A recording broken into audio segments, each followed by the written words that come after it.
So today we are going to learn about a small topic. Okay, the 10 do's and don'ts of cloud. Okay, so this comes under your fifth module. Okay, so it will be like completed if we want. If I like you people cooperate, I can complete it today only because only 12 sites. And as the name suggests, like do's and don'ts of cloud. Okay, so you will have what should you do and for an organization before moving into cloud, what are the things you should do and you should not do. That's the thing are present in this module. Okay, so let's start. Let me share the slides. Okay. So whatever the slides I have prepared, used in this, like for fifth module, my voice is breaking. I have used today Airtel only.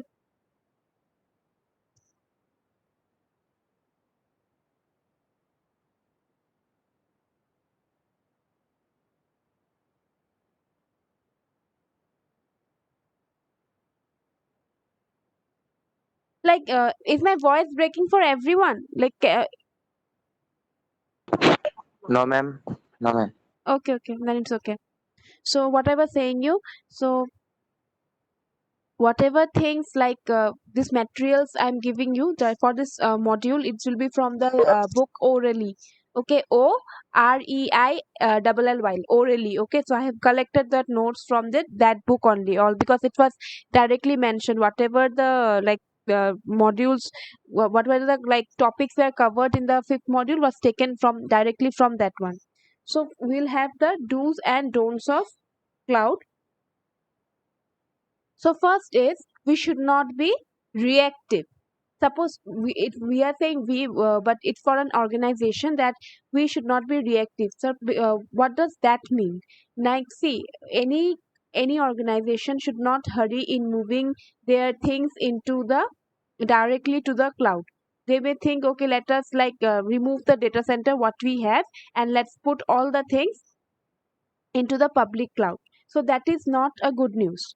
So you should first do your work like how it is helpful for your whether you should use a cloud platform or not, or your own data center is good enough. So all these things you should be taking into consideration. Then you have to think about putting I just told you for any organization putting the things in the public cloud is not good enough, right? You should think when you want to go for the cloud, you also need to take a measure, like you have to think about which cloud you should go for, whether it's because now you are aware of the cloud deployment models. So you also know what will be the what are the types of clouds, that is whether it's public, private, or hybrid, or the community clouds, which cloud you should go for this like for your traditional data center to move the cloud, which cloud you should use for. You should also think about the monetary constraints. So all the possible things you should like, since we are getting a public cloud, we are getting a so much of storage. It's not like that we should put everything in the cloud. We must first make sure that what are our requirements, should we put it in the cloud, which cloud we should go for, how much security does it provide. So all these things should be taken into consideration, then should be put into the cloud. So that is the first point. We don't be reactive. Since we are getting a lot of storage, we should not immediately put the things into the cloud. We should think about its utility, right? For in our case. Next is, do consider the financial issue. So we should make that we for that was a don't. Okay, that was a don't, that don't be reactive. Another case is that we should make sure that what are the financial issue, how much money will be involved. As we know, like we for private cloud, lot of money is involved, even for community also and hybrid also. But though public, we don't pay money. Okay, or even if we pay very less. But we should think like how large is our company. So based on the, like if we are a very small company, it will be a very foolish thing to go for the private cloud. I know that it will be like a huge benefit to our organization in case of like it will be secure. But what security, like if we don't get any profit, if whatever profit we are earning, like spends in buying the cloud only. So that is why we have to think about the size of our organization, then the kind of works like our organization is into. Okay, then we have to think of the like what is the cost when the data center cost of the physical data center. Okay, then how much spare capacity do we have in the data center, like then our other applications are whether when we move our applications into the cloud will be uh, like cost effective when we move to the software as a service model.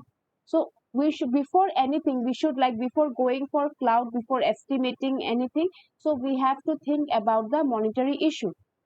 Just I told you that for a small organization, it not be a beneficial thing to go for private cloud. The cost will be too much. Okay, so in that case, profitability will be not be there. But yes, for big organizations that we have, like the Amazon or like HP, IBM, yeah, they can afford to go for like private clouds. Okay, so we have to think of it. But for an organization, it's not always safe to go for the public clouds. Yes, they can go for the hybrid one, so to which takes advantage of the like the public and the private cloud, right? They can go for it, but it's a good option, like if we can maintain it in our like physical data center itself on premise services only, is it it's possible, then we should try to consider that and not move the things into the cloud, because compatibility is also sometimes required, right? We have studied about the cloud migration. So in the cloud migration we have seen that when we move the our application to the like cloud, lots of things, 7 steps are there. Then cloud migration is not an easy thing, right? Now don't go for it alone. So it says that you should not like buy, being a small organization, you should not like build your own cloud, or like no, we need our own private cloud. So we should not do it alone. Either we can go for hybrid cloud or we can go for the community cloud. So that is why it's written beg, borrow, steal, but get help. But we should always ask someone for help.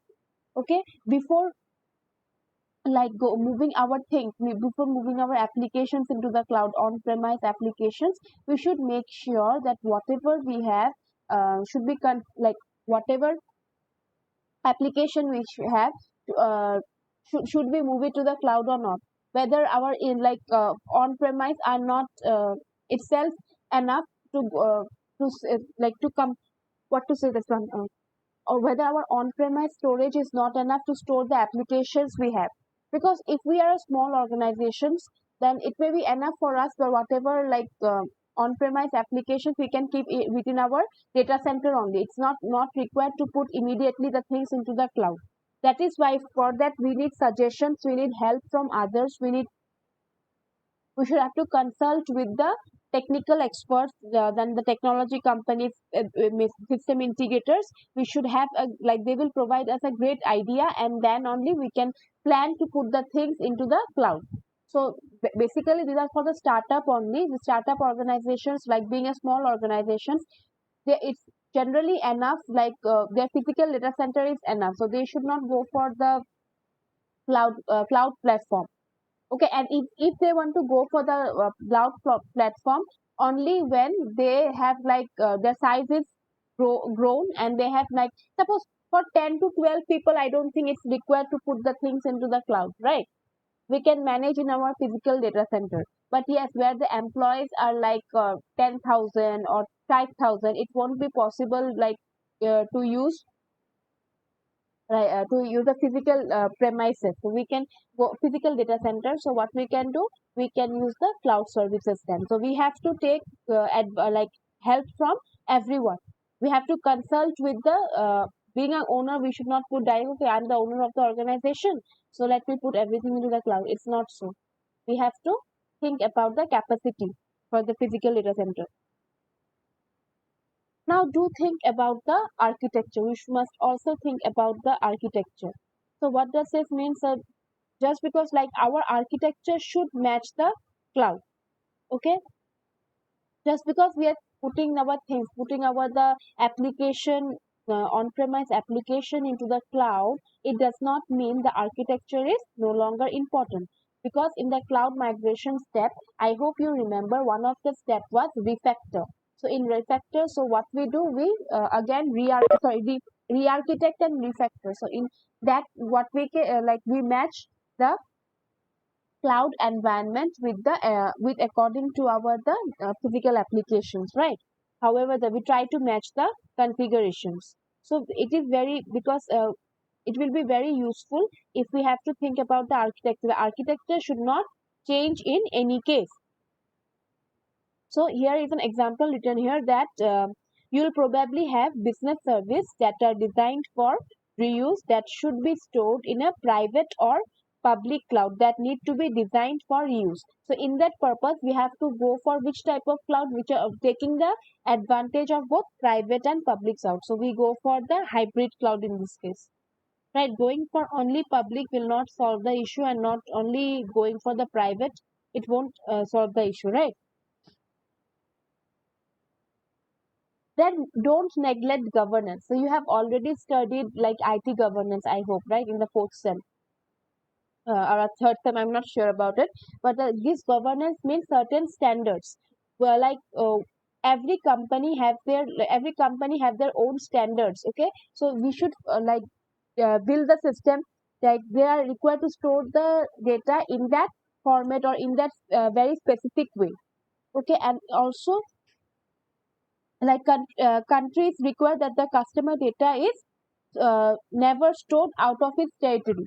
It's also very a mandatory standard that we should not keep our data apart, like within the country only, not apart from somewhere. So that is why the TikTok and everything got banned, right? Because whenever people used to like they used to go for installing the app, their data used to get leaked, right? And it was a Chinese company.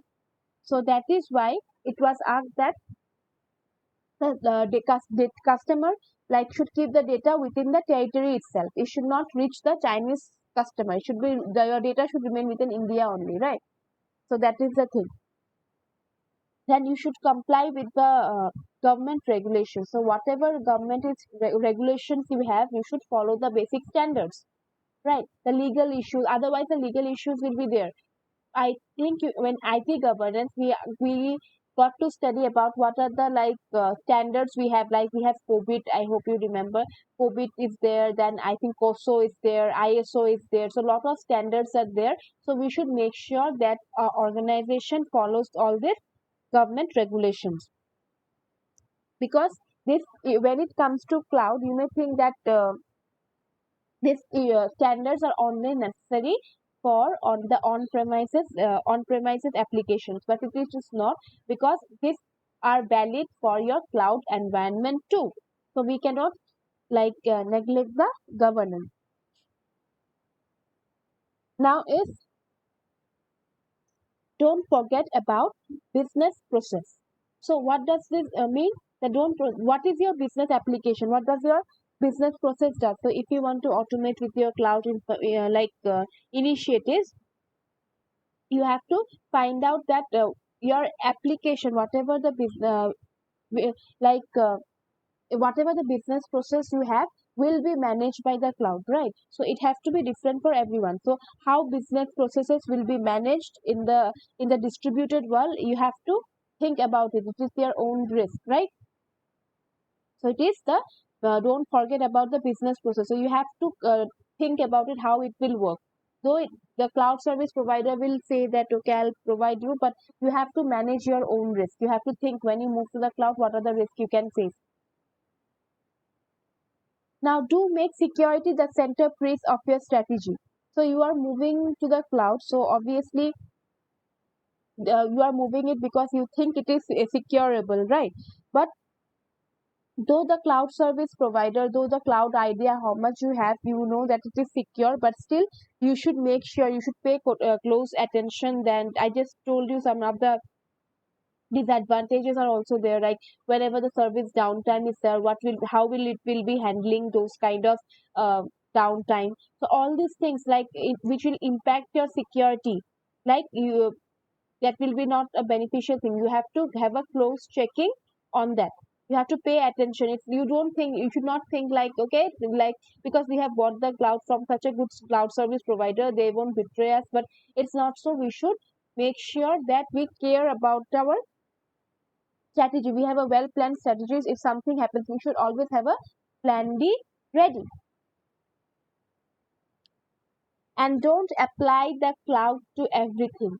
So it is not a good idea that we because though cloud is there for free, storage is free, but we should make sure that we must try to save what like try we should try to save the like very important or the securable information even in our like own like premises only. Well, I mean, in our own data center, in our own laptop, I think that will be more securable instead of putting the things into the cloud, right?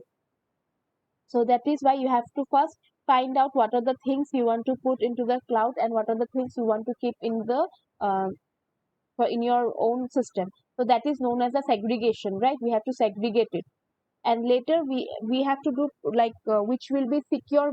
You have to first do your homework, like which are the things will be more secure in our own system, and what are the things that needs to be put into the cloud, and then you can put that things. Otherwise, if you put all the secure information into the cloud, that which like sensitive information, you never know, some good hackers may some downtimes may like be the like your may cause a lot of problem, right? So that is the thing. Then don't forget about the service management. So very it's like it is easy to make the assumption that if something is in the cloud, you have to worry about managing it. Okay, you don't have to worry. So just I was saying you that when you put in the things in the cloud, we think that okay, it's secure enough. Don't have to worry it. It will be safe there, but it is not so. Okay, though the it is like cloud service provider is a responsibility of the sorry cloud service provider. They will like they will give you all the service levels. Okay, we are secure enough, but still it is our own duty to keep a track of the like a track of the information, whatever the service we are using, whether it's a public or a private, we have to track it. Okay, especially it is in the case of the public cloud, we should make sure that we are using it efficiently. Okay, the security is there. Okay, now because many companies have inevitably a hybrid environment, you should manage the overall service level. So obviously, because the hybrid environment, we have made sure we have studied that it takes advantage of the public. So that public part, private, there is no problem. But in case of the public part, it can be accessible to many others, right? And the last one is the do start a pilot project. So as we know that nowadays cloud is in trend, people are going for cloud. So we must have a good idea. We must have a good experience of using the cloud. I know we being in such a situation where like everyone is using the cloud now. So this might not be applicable for us. So we already are using it, right? But for some of the people who have not used it yet, it may be a like thing they will not be like they will be scared of using it. Okay, so for you have like you want here is an example for this one pilot project as we have to get an experience. So you might want to start with a software as a service platform. So you might use public cloud for testing a new application before it goes into production. This gives you a feeling what it means to give up this level of control. So you just I gave you like if you don't want to install like Turbo C and now you don't because I like you since your C programming subject is over. Like first time, I hope like you have uninstalled the Turbo C. Okay, so what you can do if you want to run check a program or if you want to run a program now. So instead of installing and wasting your time and storage, so what you do, you just take the online C compiler. You can go to Google and just test out your code there. So that is how we go can use the experience of the cloud computing. So this was all about the do's and don'ts of cloud. Yes. Any confusion?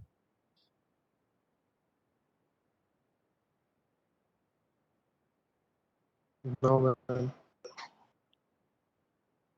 Slept, sleeping.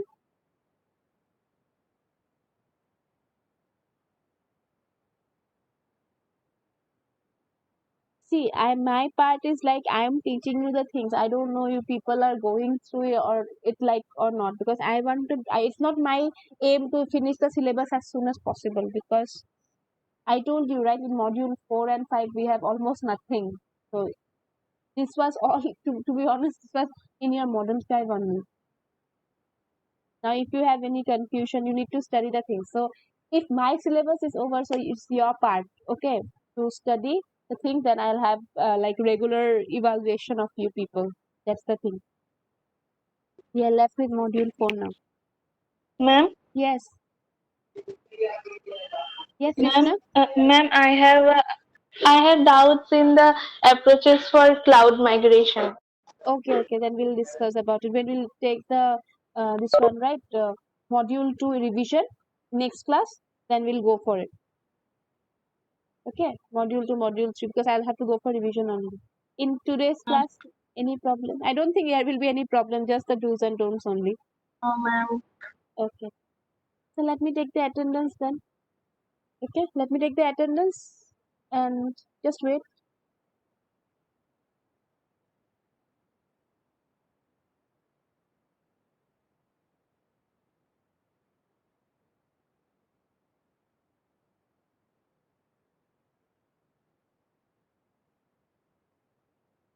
Okay, thank you everyone. I'll share the slide today. Okay, today's slide should be shared in the Google Classroom. Okay, please go through it. Okay,